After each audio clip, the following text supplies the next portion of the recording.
Welcome back to Election Night on Ithaca College Television. I'm Grant Johnson. Now, before the break, I was mentioning that city manager position. It's one that's going to be filled by somebody that takes care of those day-to-day operations in city government. So there were 3 candidates that were involved in that city manager position, but we got word today that one of them dropped out. Nicholas Coates withdrew his application from that position earlier today, which it leaves 2 people left. One of them who is very familiar with the city of Ithaca. She was actually chief of staff for Ithaca, Deb Molenhoff, and then we also have a Baltimore government contractor, Delencia Browning, who is up for that as well.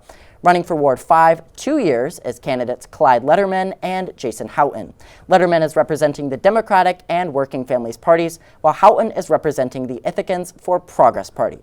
Hey, thanks so much, Connor. Now, looking at the judiciary elections for the State Supreme Court Justice for the 6th Judicial District are also taking place. The 6th Judicial District consists of Broome, Chemung, Shenango, Cortland, Delaware, Madison, Otsego, Scholler, Tioga, and Tompkins counties. It's a big district. He was elected to the court in 2014, and he has also served as acting Supreme Court Justice. He said that in the past he has not been into politics, but said, quote, "This one is important to me," end quote.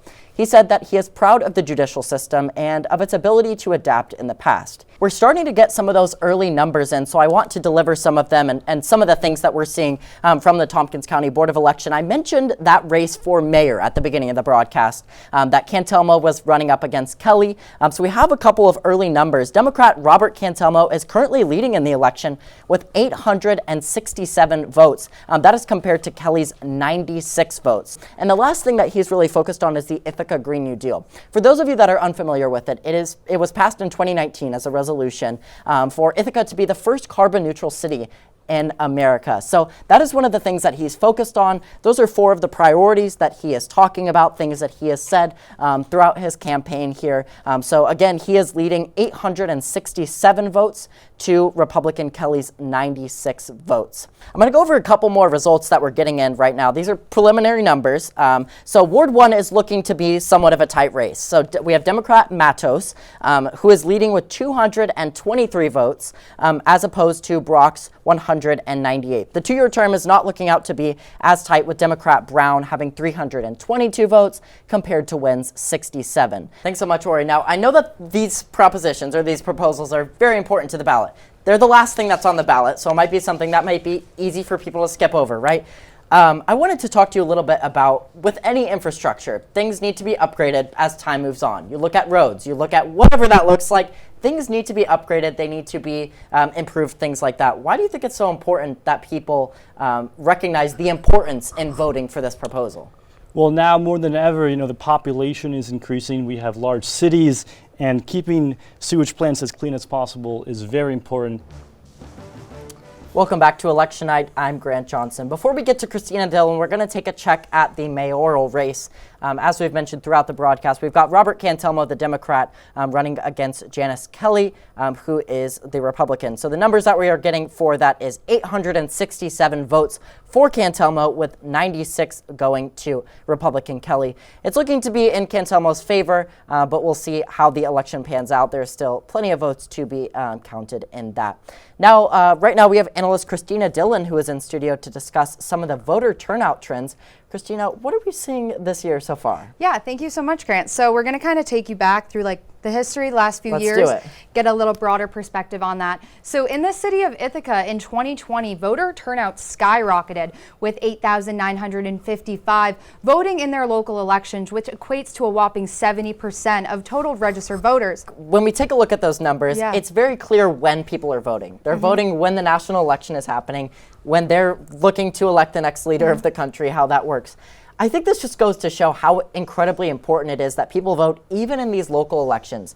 These are people that are going to lead your city. These are people that are in charge of the roads. These are the people that are making decisions for you. And they might not be making decisions for you on the national level, but they're still affecting where your money goes and how things are functioning in the city. I think, would you agree with that? And is that what you're seeing with that data? Absolutely. I mean, just reading and referring to that data, I definitely think we can see that trend with national and local elections.